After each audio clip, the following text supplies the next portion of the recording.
हमसे कमेंट में पूछा गया कि 1 लाख कैपिटल को कैसे ऑप्शन ट्रेडिंग में यूज करना है, मैनेज करना है, और यहाँ पर कितना लॉट साइज रखना चाहिए, और यहाँ पर रिस्क मैनेजमेंट क्या रखना है। इन सभी चीजों को हम अच्छे से समझेंगे, जिसके लिए आपको पूरा वीडियो देखना होगा। और यहाँ पर हम एक नए ट्रेडर के लिए और एक थोड़े से प्रोफेशनल ट्रेडर के लिए, दोनों के लिए अलग अलग तरीके से बात करेंगे। तो वीडियो बने रहिए। चलिए वीडियो को स्टार्ट करते हैं।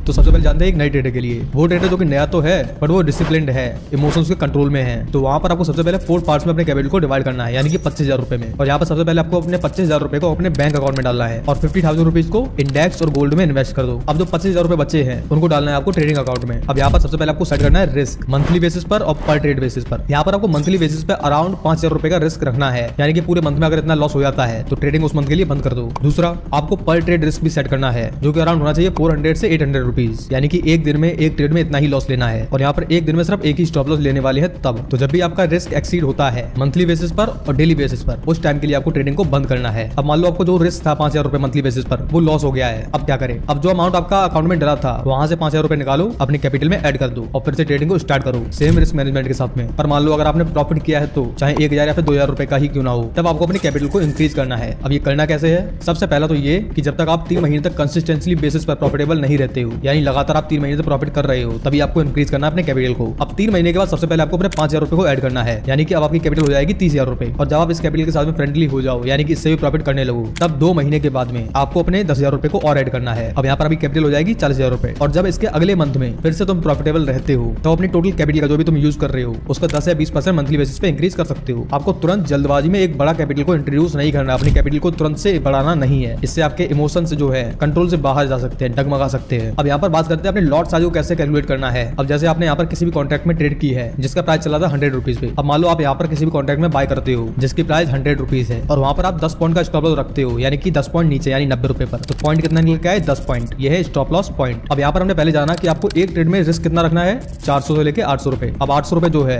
वो आपका रिस्क, और जो 10 रुपए है वो आपका एसएल पॉइंट है। तो रिस्क को एसएल पॉइंट से डिवाइड करना है, तो यहाँ पर निकल के आता है 80। अब ये 80 जो है वो है आपकी क्वांटिटी। अब चाहे आप कहीं पे भी ट्रेड कर रहे हो, वहां पर आपको 80 क्वांटिटी से ऊपर ट्रेड नहीं लेनी है, इससे कम ले सकते हो। जैसे अगर आप निफ्टी 50 में ट्रेड करते हो जहाँ पर एक लॉट 25 क्वांटिटी का है, तो 80 को 25 से डिवाइड करते हैं, जहाँ पे निकल के आता है 3.2। तो यहाँ पर आपको जो लॉट साइज रखना है वो है 3। अब अगर आप बैंक निफ्टी में ट्रेड करते हो तो वहाँ पर एक लॉट है 15 क्वांटिटी का, तो जब आप 80 को 15 से डिवाइड करते हो तो यहाँ पर निकल के आता है 5.3। तो आपको लॉट रखना है यहाँ पर 5। तो इसी तरीके से आप अपने लॉट साइज को कैलकुलेट कर सकते हो। अब हम बात करते हैं एक प्रोफेशनल ट्रेडर के लिए, मतलब एक ऐसा ट्रेडर जो कि प्रॉफिटेबल है, काफी टाइम से प्रॉफिट कर रहा है, अब वो अपनी कैपिटल को 1 लाख तक पहुंचा चुका है। तो वहां पर जाकर आपका रिस्क रिवॉर्ड क्या रहना चाहिए, रिस्क मैनेजमेंट क्या होना चाहिए। तो यहाँ पर सबसे पहली बात तो ये है कि आपको अपने कैपिटल को यहाँ पर 3 पार्ट्स में डिवाइड करना है, जो कि अराउंड मान लो 30,000 रुपए। अब यहाँ पर आपको सबसे पहले मंथ के रिस्क को डिसाइड करना है, जो कि अराउंड होगा 6 से 7,000 रुपए। अब यहाँ पर आपको डे रिस्क कितना रखना है, वो आपका अराउंड होगा 1,000 से लेकर 1,500 रुपए। तो यहाँ पर आपको इतने रिस्क के हिसाब से अपने लॉट साइज को कैलकुलेट करना होगा, बिल्कुल सेम कैलकुलेशन होगी पहले की ऐसी। और मान लो अगर आप प्रॉफिटेबल होते हो, प्रॉफिटेबल रहते हो मंथली, तो सेम तरीका है